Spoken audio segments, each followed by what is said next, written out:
I thought I'd play a little catch-up since I'm still trying to make sense of everything myself. In case this is your first video, hi, I'm Riley, and this is my story.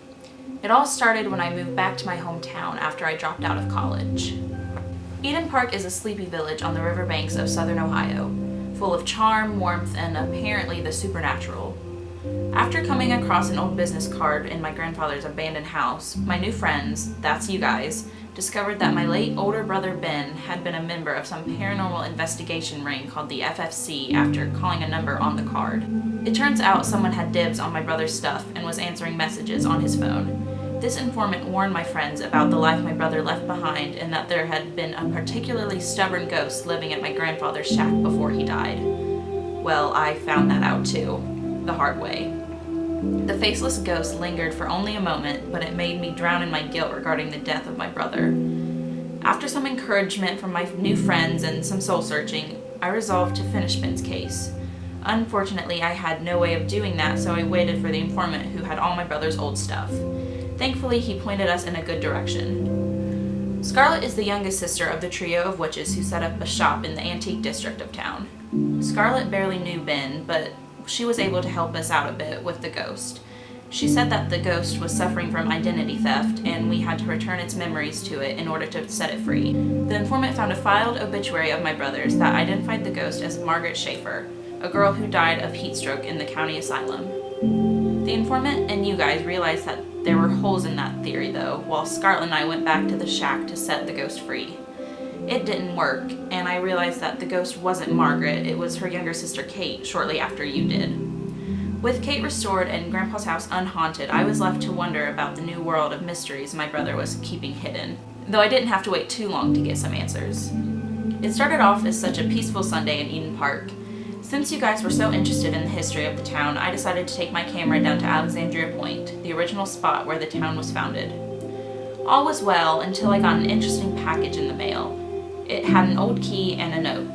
The note urged me to make my way to my grandpa's shack and find an attic before 6 p.m. Knowing Grandpa's shack didn't have an attic, I was a little confused. My confusion grew as I found a secret passageway that led me to a giant mansion.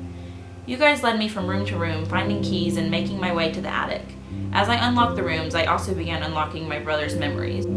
I discovered that when Ben took over the FFC, Fraternal Fortean Coalition, he had befriended the daughter of my grandpa's landlord, Lexi Adams. Lexi was strangely aloof, to the point where Ben began suspecting that she may be paranormal. These thoughts were helped when Ben began noticing Lexi all across different points in Eden Park's history. The truth was, Lexi was born Evangeline Alexandria, hundreds of years ago. She was charged by her dying mother to return a thunderstone back to the spot where it had fell.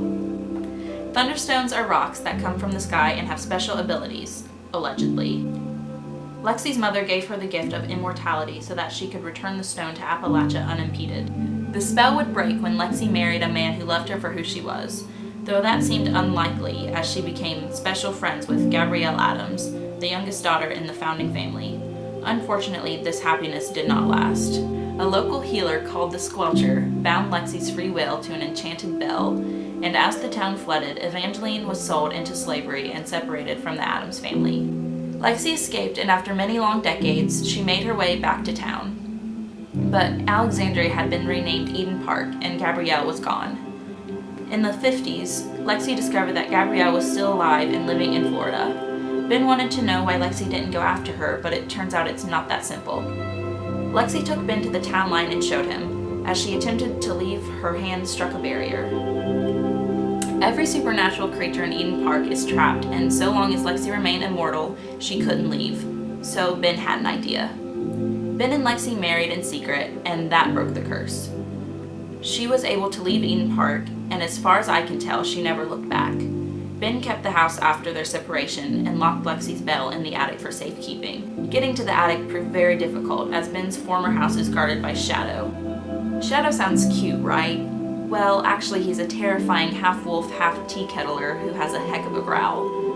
With your help, I was able to subdue Shadow, who did turn out to be very friendly, and calm down. I took Lexi's bell and left the house before the clock struck 6. I learned that since Lexi's no longer paranormal, she isn't tied to the bell, but we can still use it to summon her if we're in trouble.